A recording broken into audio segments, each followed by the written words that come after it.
From the Fox 10 Gulf Stream, this is Next Weather.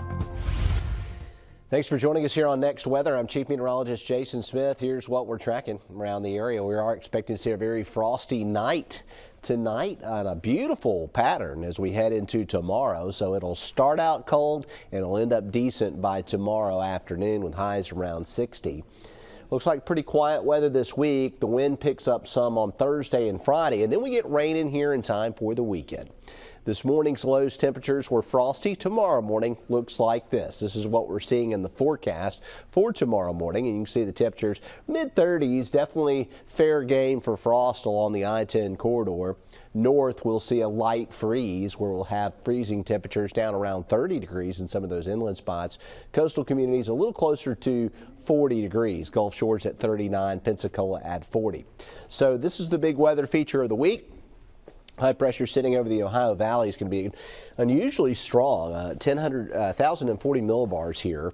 And so that's going to create a pressure gradient and wind over our area Thursday and Friday. So some breezy conditions there.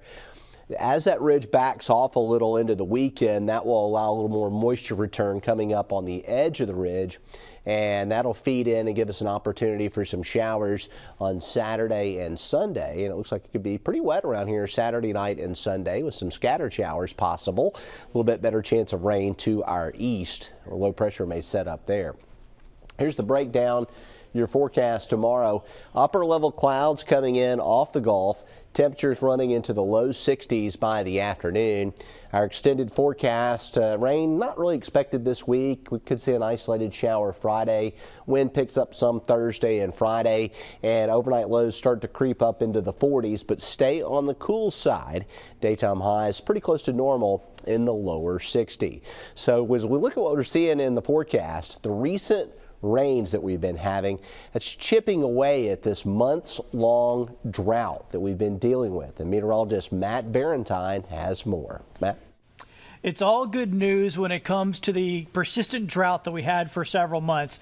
We needed consistent rains to get out of it, and that's what we've been doing the last few weeks, really been helping us out. Here's how things went for the first, 11 months of the year. We had a kind of dry late winter last year, then we got really wet again in the spring. It's pretty normal for the first half of the summer, then the second half of the summer going into fall. That's when the wheels fell off, and we just had very low amounts of rain, and we ended up in a big rainfall deficit. But look at the drought monitor now. This is the latest update, and we're almost out of it in parts of our viewing area. In fact, around Mobile, right up the Delta area, we're only at the level 1 abnormal. Rest of the area is mostly in that level 2 moderate, and there's just a slight bit left over in the Mississippi counties of level 3 severe drought. So this has improved immensely over just the last few weeks, and here is why.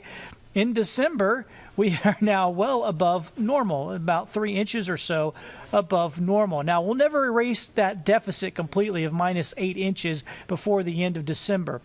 But we've done a really good job of getting consistent rains, and we don't have to erase that deficit completely to pull out of this drought. We just need to continue to get consistent rains, and that is what we've done here the last few weeks. So it's good news for us. Some of our neighbors back off to the west over in Louisiana and Mississippi are still dealing with extreme to exceptional drought, so they still need more rain.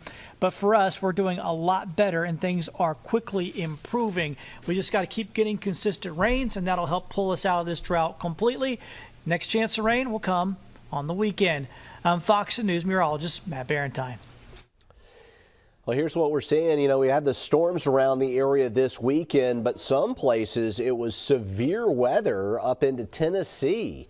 Fox weather correspondent Robert Ray has a look at the damage.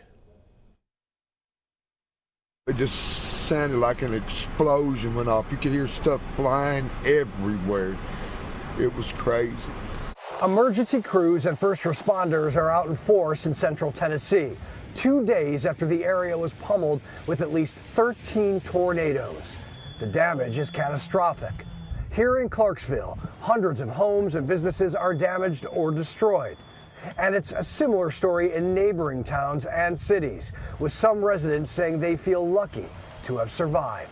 It completely got black, and it was almost like being in a, I don't know, I can explain, like a vacuum cleaner.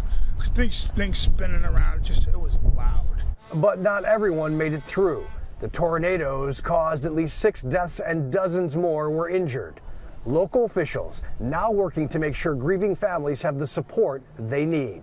We have a lot of families who are suffering, and our hearts are especially heavy. And we're expecting this to be a long recovery, especially for these hard-hit neighborhoods. County schools are closed today and tomorrow, and a state of emergency is still in effect for both Clarksville and Nashville. Despite the extensive damage, Clarksville Mayor Joe Pitts says the community is coming together. There's devastation everywhere, but one thing I love about this city, when there's a need, we rally around that need. And as recovery efforts continue and the power is being worked on to get restored, officials are asking people to also conserve water here in Clarksville. Reporting on the Kentucky-Tennessee border, Robert Ray, Fox Weather. Here's what we're seeing over the next 7 days here. No severe weather in our local situation. We're just going to see highs pretty consistently near normal in the lower 60s. We'll get some rain in here this weekend, but it should be showery in nature and not stormy. And overnight lows will trend away from the frosty numbers and back into the 40s and lower 50s by the weekend.